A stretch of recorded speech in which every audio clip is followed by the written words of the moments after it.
ዮሐንስ ሐዋርያ ወልደ ዘብዴዎስ ቀዳማዊ ንዜንወክሙ በእንተ ውእቱ ዛሉ እንቅድምቱ ዘሰማይናሁ በእዘኒነ ወዘርኢናሁ በአዕይንቲነ ወዘጠየቅናሁ ወዘገሰሳሁ እደዊነ በእንተ ነገረ ሕይወት እስመ ሕይወት ወተአውቀት ለነ ወርኢናሃ ወሰማዕን። ጋን በጠጠር ይደገፋል እንዲሉ ሀገርን ለማስቀጠል ሃይማኖትን ለማስጠበቅ ማህበረሰብን ከጉዳት ለመታደግ የግለሰቦች ሰፊ ጥረት ትውልድን ይታደጋል። በቀደሙት ዘመናት በአምልኮተ እግዚአብሔር ጸንታ የኖረች ሀገራችን ተተኪ ትውልድን የሃይማኖቱን ዶግማና ቀኖና እንዲያውቅ መማር ይኖርበታል። እንደሚታወቀው ዘመኑ ጠያቂዎች የበዙበትና አታላዮች የተስፋፉበት ጊዜ ስለሆነ በልማድና በየዋህነት ብቻ እምነትን አስጠብቆ ለመኖር የማይዘለቅ በመሆኑ የብዙ ሊቃውንት ባለጸጋ የሆነችው ቤተክርስቲያናችን የኦርቶዶክስ ተዋሕዶ አማኞች የሚያምኑትን አምላክና የሚመሩበትን መጽሐፍ ቅዱስ በተገቢው እንዲያውቁና እንዲረዱት ብዙ መስራት እንደሚገባ ይታመናል።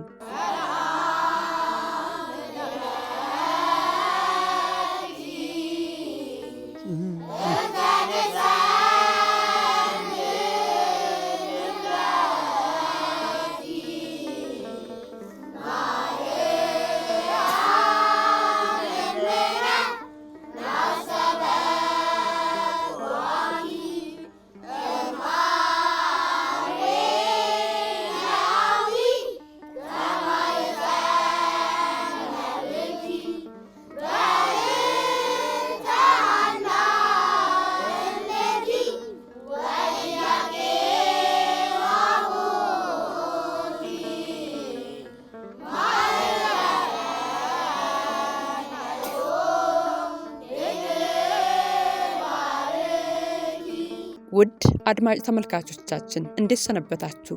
ሳምንታዊ ጉባኤ አንስት መርሃ ግብራችን ጀምሯል። በዛሬው ዝግጅታችን በልደታ ክፍለ ከተማ ወይዘሮ በላይነሽ ገብረመድን የሚባሉ እናት በግቢያቸው በርካታ ታዳጊዎች የአብነት ትምህርት እንዲማሩ አስተዋጽኦ እያደረጉ የሚገኙ ሲሆን እንዲሁም በሚኖሩበት አካባቢ በራሳቸው ተነሳሽነት ህፃናትን የአብነት ትምህርት እያስተማሩ ከሚገኙ መጋቢ ሃይማኖት ማን ያውቃል በጋሻው ጋርና ከሌሎች አካላት ጋር ቆይታ እናደርጋለን። እስከ ፕሮግራማችን ፍጻሜ ድረስ ከኛ ጋር እንድትቆዩ በትህትና እንጠይቃለን። ፕሮግራሙን እያዘጋጀው ማቀርብላችሁ ፈለጉ ሻሻግሬ ይባላለሁ።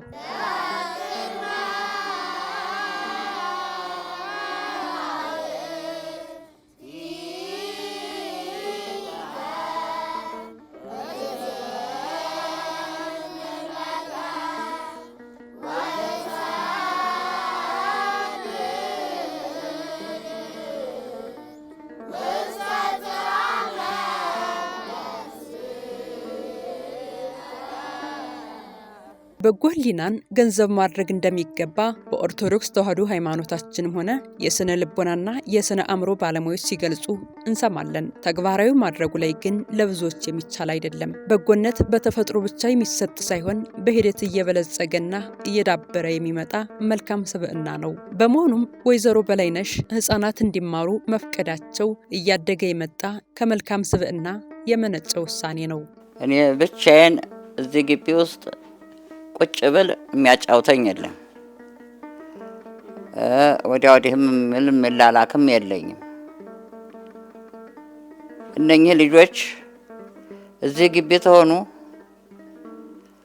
በጎ ስራ፣ በጎ ባህሪ፣ በጎ አመል ትምህርት ይወስዳሉ። እኔ አይኔም ባይ የነሱን አዳምጣለሁ። በነሱ መካከል መቼም ጋር እኔ ብቻ አይደለሁም። ልደታ ማርያም ነች፣ እኔ አይደለሁም። ልደታ ማርያም ፈዳ ነው እዚህ ግቢ ለመሆን የተቻለው። አሁንም መጨረሻውን ያሳምርልኝ። ጥሩ ባህሪ፣ ጥሩ አመል፣ ጥሩ ትምህርት እየወሰዱልኝ ነው። ደህና በጎ እየሰሩ ነው። እነሱም ደግሞ ሌላ እየሳቡ ነው እና ለወደፊቱ ትውልድ አቋም ይሆናሉ። እነሱ ተተማሩ፣ እነሱ ይሄን ሐሳብና አድራጎት ታደረጉ። በያለበት ያለ ቤተክርስቲያን በያለበት ባለ ግቢ አንድ ሰው 2 ሰው 3 ሰው የሆኑ ማስተማርም መማርም ይችላሉ። ለራሳቸው ብቻ አይደለም ለሁሉም እንዲሆን ነው። ትምህርት ለአንድ ሰው ብቻ አይደለም ለሁሉም ለተማረው እንዲማር ብዬ ነው የጀመርኩት። እንግዲህ መጨረሻውን እሱ ያሳምረው። በዚህ ዘመን በጎ ሕሊናን መያዝና ማሳደግ ብርቱ ተጋድሎን ይጠይቃል። በጎ ሕሊና በረከትን ይዞ የሚመጣው መልካም ነገር እጅግ ብዙ ነው። ከ6 ዓመት በፊት የኮሮና ወረርሽኝ በሀገራችንም ሆነ እንደ ዓለም ክፉ ጥላውን ባጠላበት ዓመት ነበረ። መጋቢ ሃይማኖት ማን ያውቃል ከኔ ምን ይጠበቃል ብለው የአካባቢያቸውን ህፃናትና ታዳጊዎች በማሰባሰብ የአብነት ትምህርት ማስተማር የጀመሩት። የተጀመረው መነሻው ኮቪድ ነው። ኮቪድ-18 በሀገራችን በዓለም ላይ አስከፊ ጥላውን ሲጥልብን ሁሉም ሰው ከበሽታው ለመራቅ በየቤቱ የተደበቀበት ወደ ስራም እንደ ልቡ ወደ ትምህርት ቤትም እንደ ልብ የማይሄድበት ጊዜ እንደነበረ የቅርብ ጊዜ ትውስታችን ነው። ስለዚህ በዛን ጊዜ አካባቢ ላይ የተወሰኑ 2 ልጆች መጥተው እንደው ብታስተምረን የሚል ጥያቄዎች ያቀረቡ። በ2 ልጆች ነው መነሻ የተጀመረው። የዛሬ 6 ዓመት ማለት ነው። ሲጀምርም ቤቴ ውስጥ ነው የጀመርኩት። ስለዚህ ይህን ድምጽ የሰሙ ሰዎች ሁሉ ልጆቻቸው አንደኛ ወደ ትምህርት ቤት መሄድ አይችሉም፣ ወደ መዝናኛ ቦታ መሄድ አይችሉም፣ ተገደዋል። ለዚህ ገደባቸው ደግሞ ወላድ አላስፈላጊ ነገር ውስጥ ላይ የገቡ ስለነበረ ቢያንስ በሃይማኖት ትምህርት ዕውቀት ቢገበዩ የበለጠ የሚያስፈልጋቸውን ነገሮች ላይ ቦታ ላይ መድረስ ይችላሉ በሚል 2 3 ያለ የቀጠለ ተጨማሪ ነገሮች እየመጣ ሄደ። በዚህ ልክ ነው አጀማመሩ ማለት ነው።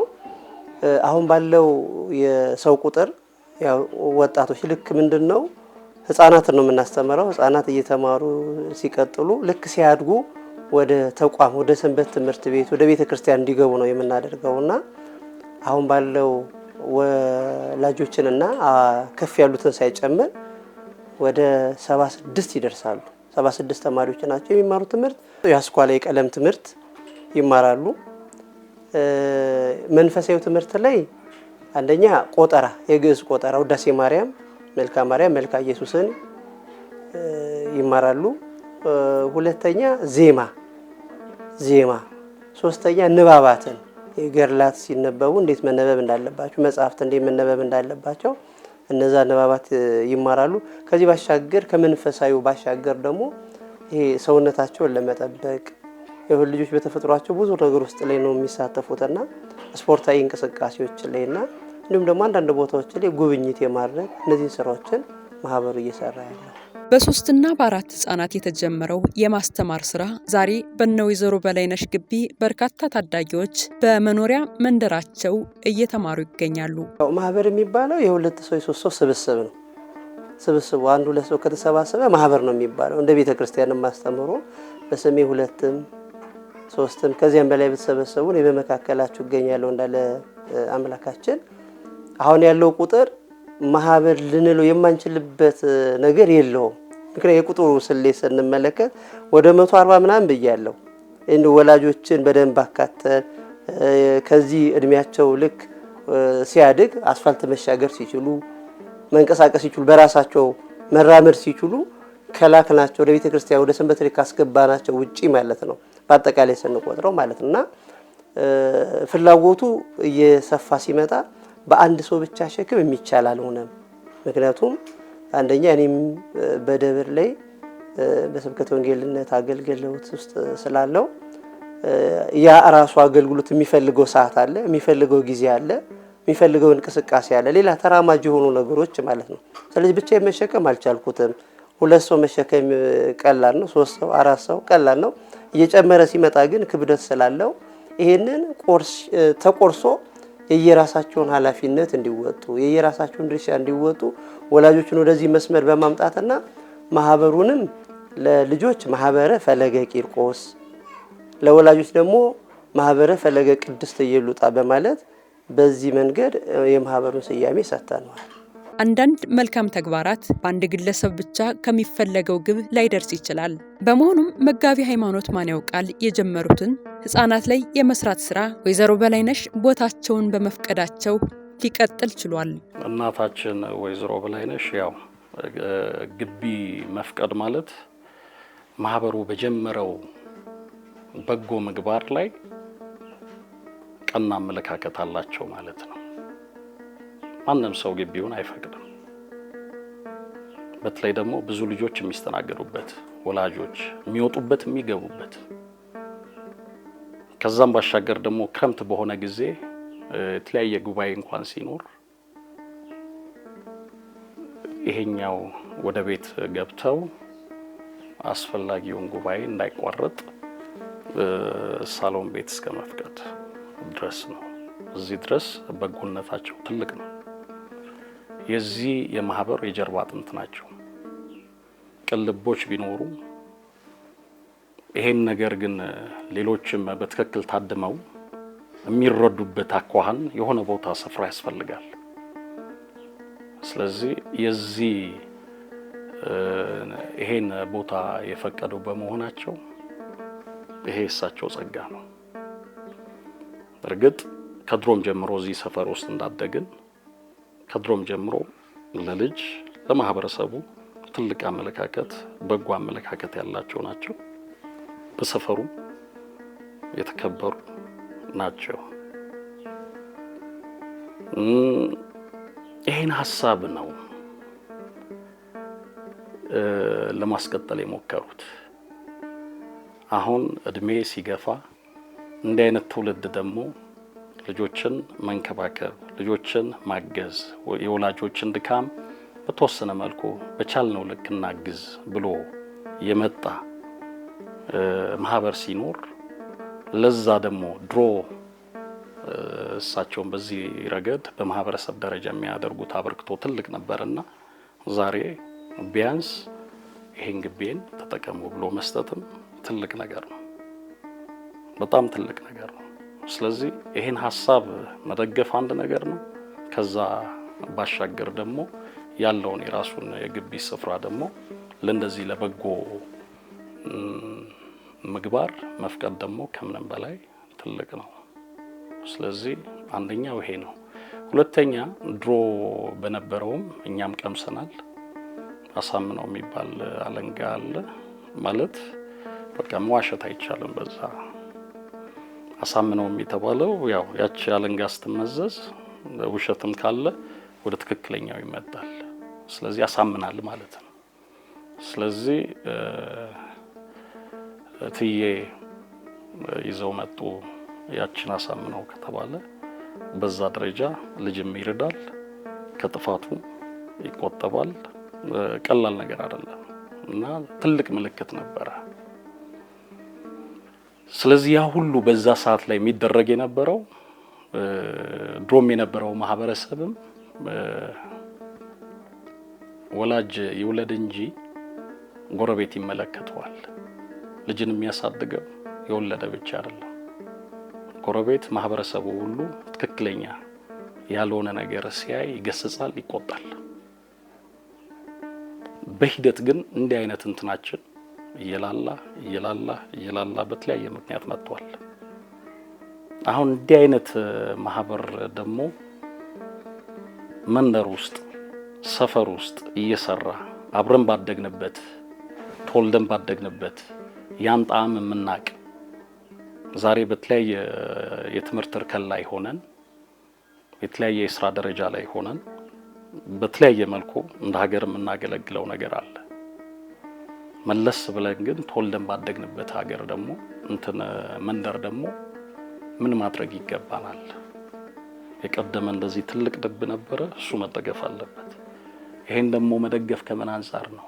እንደዚህ ትልቅ እናት አሉ፣ ይሄ ሐሳብ ገብቷቸው የደገፉ ግቢያቸውን ይሰጡ፣ ድሮ ልጆችን ይቀጡ የነበሩ ወደ ትክክለኛ መስመር የሚያመጡ።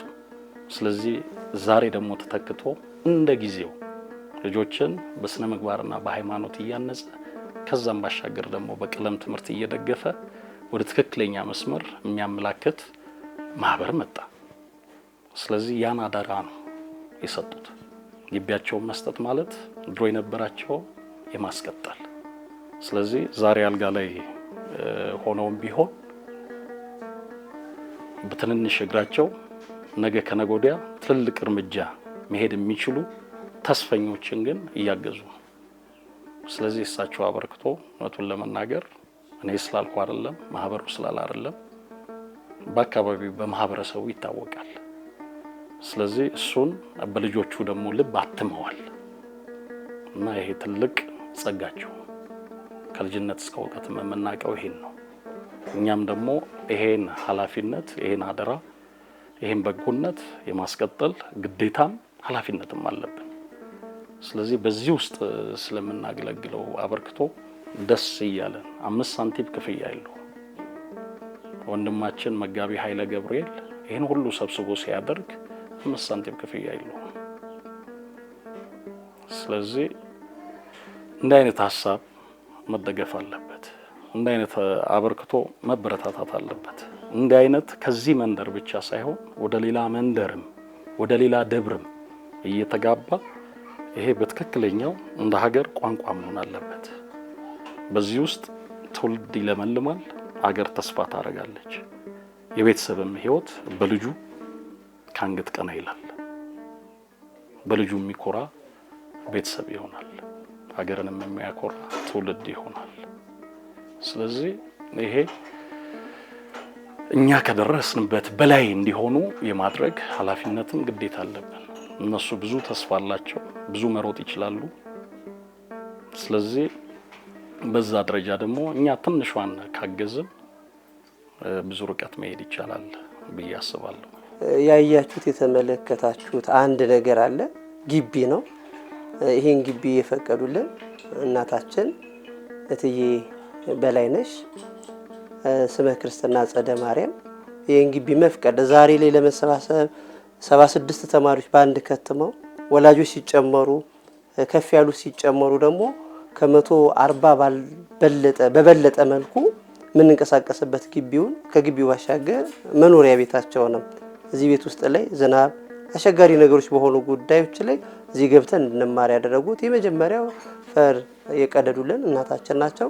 ከዛ ቤተሰቡ ከሀገር ውጭ ያለ ልጃቸው አለ ወንድማችን ታደሰ፣ እሱም ባለው አቅም በገንዘቡ በእውቀቱ ዙሪያው ላይ ያሉ ሰዎችንም ጭምር በማስተባበር አበርክቶን እየሰጠን ያለው። ከዚህ ባሻገር የልጅ ልጆቻቸው እንዲሁም ደግሞ አካባቢ ላይ ያሉ ወላጆች፣ ከዚህ በተጨማሪ ደግሞ ወንድማችን ታደሰ ያለበት ማህበረ ስላሴ የሚባል ዓለም አቀፍ ማህበር ነው።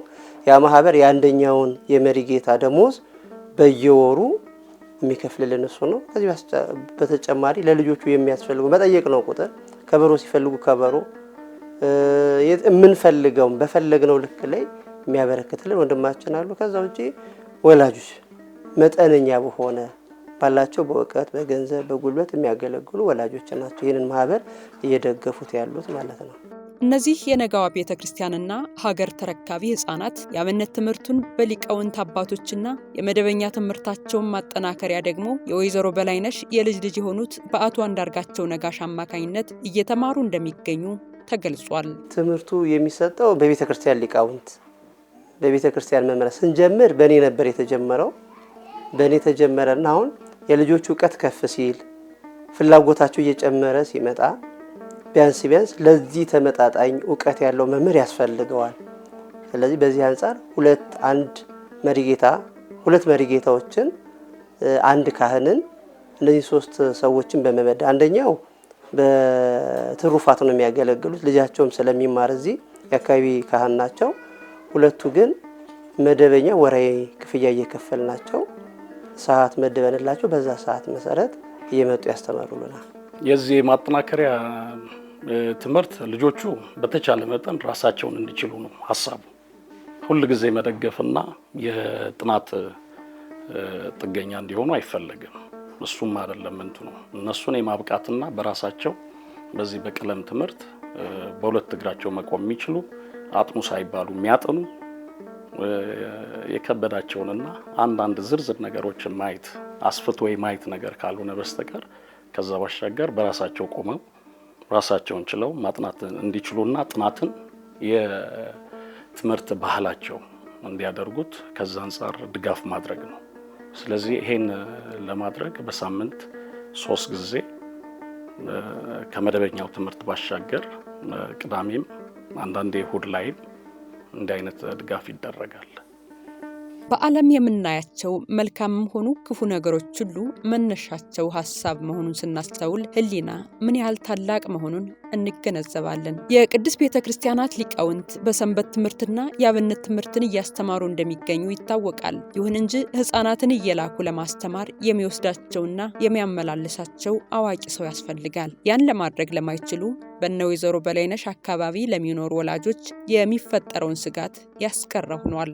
አብነት ትምህርት አሁን እኛ ሰፈራችን መሰጠቱ ለኛ ጥቅሙ በሰንበት ትምህርት ቤት ደረጃ እንደሚሰጥ እናውቃለን። እዛ ለመውሰድ ግን ህፃናቶች ናቸው። መኪና መተላለፊያ መንገድ ስለሆነ በነፃነት ወስደን አንሰጥም። እሱንም ከሰራ አኳያ እኛ ጊዜ ከማጣት ልጆች በነፃነት አይሄዱም። እንደኛ ግን ከቅርብ ሲሆን እንደፈለጉ ሄደው እንዲማሩ ከልጅነታቸው መንፈሳዊ ትምህርት ምን እንደሆነ እግዚአብሔርን መፍራት ምን እንደሆነ ፈሪሃ እግዚአብሔር አድሮባቸው እንዲያድጉ ነገ ኃጢአት የሚባለውን ነገር እግዚአብሔርን ማስከፋት የሚባለውን ነገር ለይተው እንዲያውቁ ከልጅነታቸው ወደዚህ እንልካቸዋለን። ያውቁታልም። ይሄ ከልጅነታችን ይዘነው የምንሄደው ለነገ መሰረታችን። ይሄ ነገር እዚህ ሰፈር ውስጥ በመሰጠቱ እኛ እድለኞች ነን። ልጆቻችንም እንደዛ እናቶች ነን ስለሽ ቤት ውስጥ ልንገኝ የምንችለው ከልጅ ጋር ጥብቅ ግንኙነት ያለን ማለት ነው። በዛ መካከል እናቶች ወይም ወላጆች የምንላቸው ከአካባቢው ካለን አካባቢ ርቀት ጋር ከቤተ ክርስቲያናችን ዋና ደብራችን ልደታ ብትሆንም ያለው ግን ልጆችን በቀላሉ ወደ ቤተ ክርስቲያን ለመላክ ወይ ራስ መሄድ ይጠይቃል ወይም ማደግ አለባቸው ትልቅ መሆን አለባቸው የሚለው ነገር ስላለ ከዛ አንፃር ለወላጆች ትልቅ አስተዋጽኦ ያደረገ። ምክንያቱም እዚህ ላይ ያሉ ህፃናት ወይም ደቂቅ የሚባሉት ህፃናት ከልክ ኬጂ እንደሚገቡት ከኬጂ ጀምሮ ከዛም በፊት እውቀቱ ካላቸው ንቁ ከሆኑ ራሳቸው መምጣትና መሄድ የሚችሉበት አካባቢ እንደ ደጅ ያክል ስለሆነ ከህፃንነታቸው ጀምሮ እግዚአብሔርን ማንነታቸውን ማወቅ ነው። ኦርቶዶክስን ማወቅ ማለት ነው። መነሻቸውን እንዲያውቁ ከህፃንነታቸው ጀምሮ ወደዚህ ነገር እንድናመጣቸው ትልቅ አስተዋጽኦ ያደረገልን ነገር ስለሆነ ትልቅ አስተዋጽኦ ያለ ቦታ ነው። ከዚህ ባሻገር ልጆች ከትምህርት ቤት በኋላ ትምህርት መማራቸው እንዳለ ሆኖ የሚውሉበት ቦታ ህፃን ልጅ ብታመጭም የሚውለው የሚያየው ነገር ካለ ግን ያኛው የራሱ ማንነት ማለት ክርስትና ነው። ክርስትናቸውን እንዲያውቁ ከስር መሰረቱ ካወቁ ምንፈራው ነገር የለም። የታደሩ የትዋሉ ምንም የሚያስጨንቅ ነገር የለም። ተምሮ ብዙ ቀስመውት የሚሄዱ ነገሮች ስላሉ የእፎይታም ያክል ነው በየአካባቢያችን ይሄን ነገር በደጃችን መገኘቱ ማለት ነው። ጠቀሜታው ብዙ ነው። ለምሳሌ አሁን ልደታ ለመሄድ ቢያንስ አሁን ከኛ ሰፈር የሚነሳ ሰው 3 አስፋልትን ይሻገራል። 3 አስፋልት ተሻግሮ ነው የሚሄደው። እነዚህ የሚማሩት ከ4 ዓመት ጀምሮ ነው።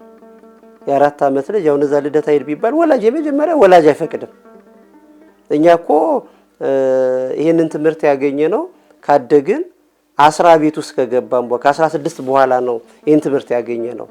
ቤተክርስቲያን ሰንበት ትምህርት ቤት መማርን እድሉን ያገኘ ነው። ምክንያቱም ቤተሰብ ፍራቻ አለው። መኪና ይገጭብኛል፣ ሌላ ነገር ይለምድብኛል፣ ሲሄድ የሆነ ነገር ያይብኛል የሚል ስጋት አለው። እንደ ሰፈር እንዳካይ ስንመለከት ይሄ በደቡብ ክልል ጉራጌ ክልል ለአገልግሎት ሲሄድ የምመለከታቸው ነገሮች አሉ። የዛ ምሳሌ ነው ብዬ አስባለሁ። ይሄኛው አሁን እኔ የምገልጸው እነዚህ የሚማሩት ትምህርት ማለት ነው። እንሰት አለ። ትልቁ እንሰት ትልቅ ከመሆኑ በፊት መጀመሪያ ትንሽዬ ችግኝ ነው። በደንብ ነው የተከታተልኩት። ያቺ ችግኝ መጀመሪያ ከተተከለች ጅብ ብለው ይተከላሉ አንድ ቦታ ላይ። የዛሬ አመት ግን በአመቱ ዛሬ ተተክለዋል። በአመቱ ግን ከዛ ከተተከሉበት ቦታ ላይ በደንብ ያቆጠቆቱትን በደንብ ያፈሩትን ወደ ሁለተኛ ደረጃ ያሸጋግሯቸዋል። ሁለተኛ ደረጃ የሚሸጋግሩት ምንድነው? ከነሱ ከፍ ያሉ አሉ። ተነቅለው ነው እነዛ የሚመጡት። እነዛ ሲነቀሉ እዚህ ቦታም ያለው ይነቀላል። ይሄ ሲነቀል ወደ 4 ደረጃ ነው ያለው። የመጀመሪያው ትልቁ ለምግብነት ሲወስዱት እሱ የተተከለበት ቦታ ባዶ ይሆናል። ስለዚህ ቀጣይ ለሚቀጥለው ዓመት ምግብ የሚደርሰው ወደ ዋናው ስፍራ ይሄዳል ማለት ነው። ስለዚህ እየተተካኩ ነው የሚሄዱት ማለት ነው። አሁንም ይሄ አይነት ትምህርት ሲሰጥ እዚህ ቦታ ላይ ብቻ ተገድበው ይሄ ቤተክርስቲያን አይደለም፣ ተቋም አይደለም፣ ማህበር ነው። እዚህ ቦታ ብቻ ተገድበው የሚቀመጡ አይደለም። ነገ ከነገ ወዲያ ላይ ወደ ተሻለው ተቋም የሚገቡ ወደ ሰንበት ቤት የሚገቡ እስከዛ ሰዓት ላይ ግን ድምጹን እንዲሰቡ ፈሪሃ እግዚአብሔር እንዲኖራቸው የምናስኬድበት የምናራምድበት መንገድ ለአብነት ያህል አንድ ከኔ ውስጥ ይማር የነበረ ልጅ ያው እድሜው ከፍ ብሎ ወደ 19 ነው 20 ቤት ውስጥ ሲገባ በቤተሰብ ምክንያት ቤተሰብ ውጪ ስላለ ወደ ደቡብ አፍሪካ ሄዷል። ደቡብ አፍሪካ ሲሄድ ከሰኞ እስከ ቅዳሜ ስራ ነው። እሁድ ላይ ግን ቤተክርስቲያን ገብቶ ያገለግላል። ሰንበት ቤት አልተማረ ከክፍለ ሀገር እንደመጣ ነው እዚህ እኛ አካባቢ ላይ ተከራይቶ የገባው ማለት ነው። ይሄን ትምህርት በማግኘቱ ከበሮ መምታት ለምዷል። እዚህ ጸሎት እንዴት እንደሚጸለይ ለምዷል። እንዴት ጉባኤ እንደሚዘረጋ ለምዷል። ይሄንን አገልግሎት ደቡብ አፍሪካ ጆሃንስበርግ ውስጥ ያለው አብያተ ክርስቲያን ላይ ሄዶ አገልጋይ ነው ቀጥታ ይሆነ። እንደውም ይቆጫል።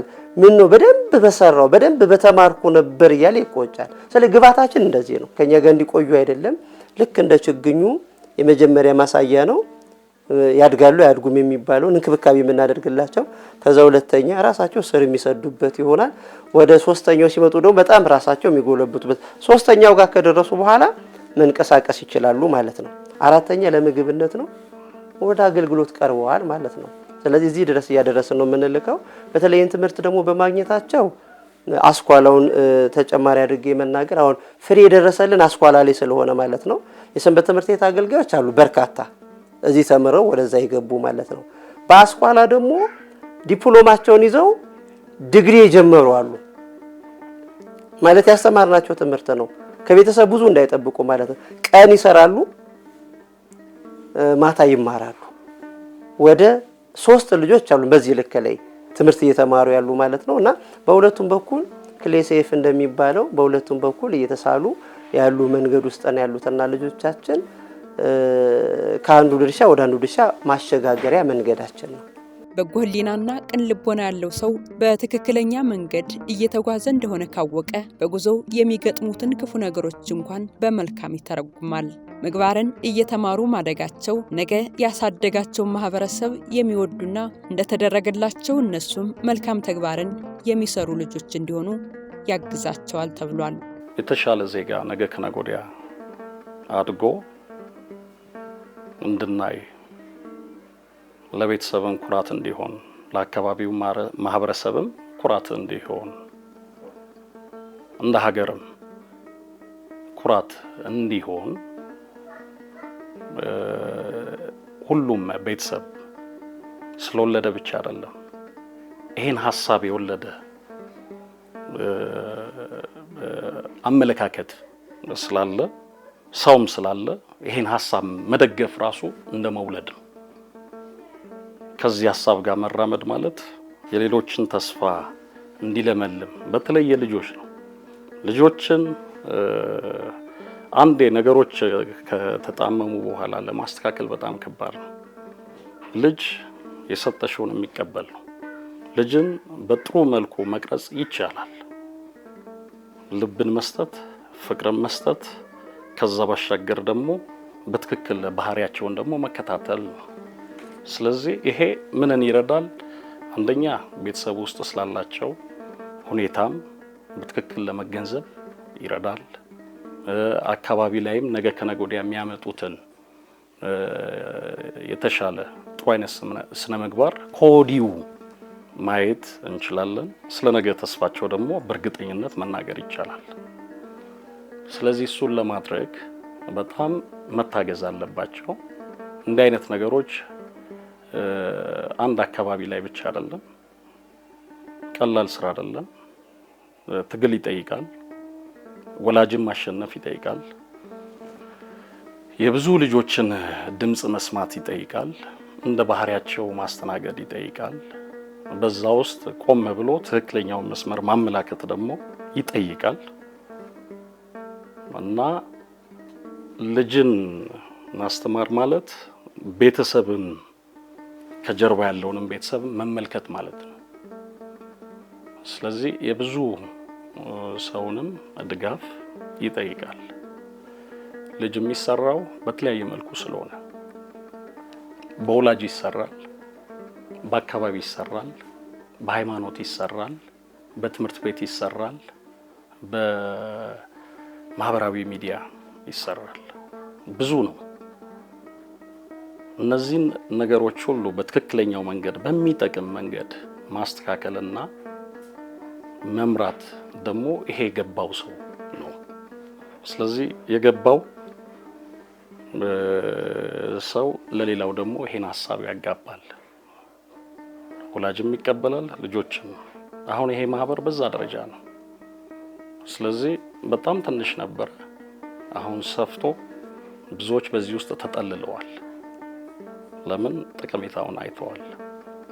ቤተክርስቲያን ላይ ብቻ ባለው ስራ ሳይሆን በመንደር ውስጥ ትልቅ ስራ መሰራት አለበት። ብዙ ነገር እየጠፋም ያለው መንደር ውስጥ ነው። አጉል የሆኑ ነገሮች፣ ጥሩ ያልሆኑ ነገሮች አሉ። እነሱም በቅርበት ከምንጩ ማድረቅ የሚቻለው ትውልዱን ነጥለን በስነ ምግባር ማነጽ ስንችል ነው። ወደ ትክክለኛው መስመር እንዲመጣ ማመላከት ስንችል ነው። የቤተሰብን ቀንበር ጎንበስ ብለን ተሸክመን ማገዝ ስንችል ነው። ይሄ ማህበር ይሄን ያደርገው። ስለዚህ ከዚህ አንፃር ይሄን በትክክል የዚህን ማህበር ማዕዛው በትክክል ያሸተተ ብዙዎች ከጎን እየቆሙ መጥተዋል እና ቀላል ነገር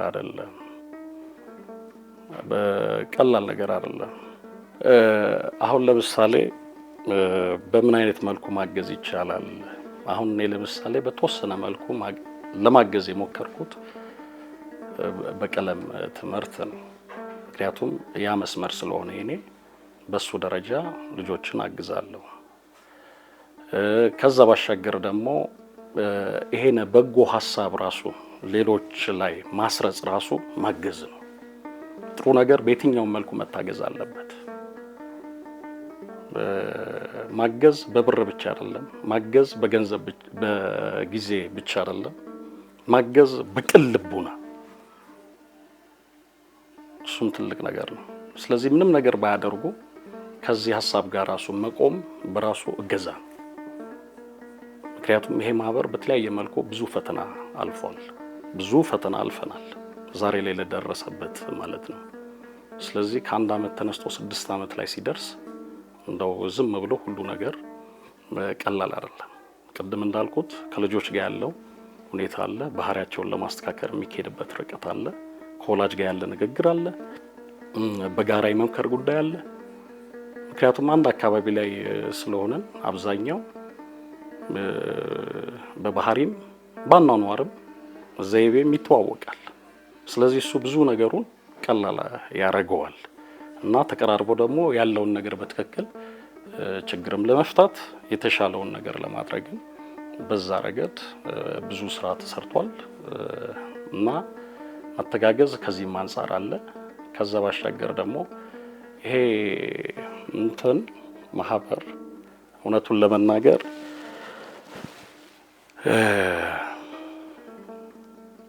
የቀለም ትምህርት፣ የስነ ምግባር፣ የሃይማኖት ትምህርት ብቻ አይደለም፣ ማህበራዊ ህይወትንም ወላጅም ተጨማሪ ሲሆን ነው። እኔ ብቻዬን አይደለሁም።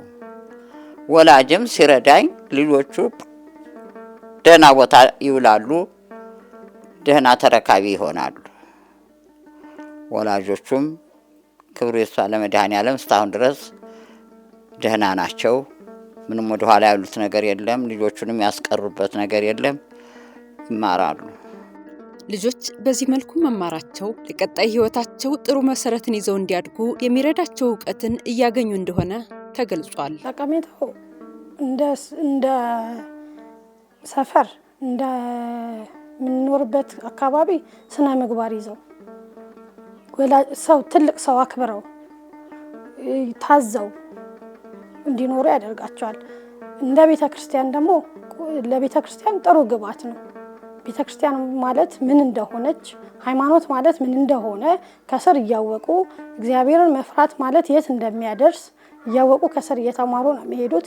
ለቤተክርስቲያንም ጥሩ ግባት ነው የሚሆኑት። እንደ ሀገርም ስነ ስርዓት ያላቸው ስነ ምግባር ያላቸው በትምህርታቸው ጥሩ ነገ ሀገራችንን እንጠቅማለን ቤተክርስቲያንን እንጠቅማለን ብለው የሚያስቡ የሚያምኑ ልጆች ሆኖ ስለሚያድጉ እኛ ደስ ይላል። እንደግል 2 ልጆች አሉኝ እዚህ የሚማሩ ልጆች። እንደ ስነ ምግባር ደግሞ በደንብ በቃ ምን ማድረግ እንዳለባቸው ስርዓቱን ህጉን ከመንፈሳዊ ትምህርት እዚህ ተምረው ሲመጡና ቤት ምን ማድረግ እንዳለባቸው ለይተው ያውቁታል። ከተሰጣቸው ትምህርት አኳያ በደንብ ነው የሚያውቁት። ይሄንን ይዘው ይመጣሉ። እኛም በእነሱ ዕውቀት እናገኛለን። እኩል ከነሱ ጋር ቁጭ ብዬ ቤት ውስጥ መማር ፈልጋለሁ። ማወቅ ምን አውቀው እንደመጡ ምን ይዘው እንደመጡ ሰዓት አክብረው ይሄዳሉ ወይ? መምህራቸው የሚሏቸውን ይሰማሉ ወይ? ትእዛዝ ያከብራሉ ወይ? ቤት ውስጥ እንደ ፈተና ነው የሚፈተኑት። ታከብራላችሁ ወይ? ይሄን እንዳታደርጉ ብሎናል፣ ይሄን እንዳታዩ ብሎናል፣ ይሄን እንዲህ እንዳይሆን ብሎናል ካሉ ቤት ውስጥ የሆነ ነገር ካለ በቃ ዛሬ ስታችኋል፣ ዛሬ ልክ አልሰራችሁ ብለን ለመኮርኮምም ይመቸናል። እኛም እነሱም ታዲያ አያደርጉት። ወላጅ ልክ ከዚህ ሲመጡ ስነ ምግባር ማለት ከዚህ ነው የሚጀምረው። ልክ እዚህ ሲመጡ እኛም እዛ ተቀበለን እንደ ወላጅ የራሳችንን ድርሻ መወጣት እንዳለብን በደንብ ነው የምናውቀው፣ በደንብ እናምናለን።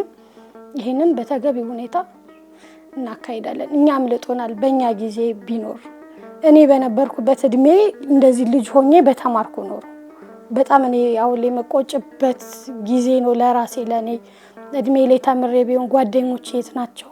ከኔ በላይ ያሉት ከኔ ኩዮች የት እንደሆኑ እናውቃለንና እኔ የሚቆጨኝ ጊዜ ስለሆነ እኔ ያመለጠኝን ልጆቼ እንዲያመልጣቸው አልፈልግም።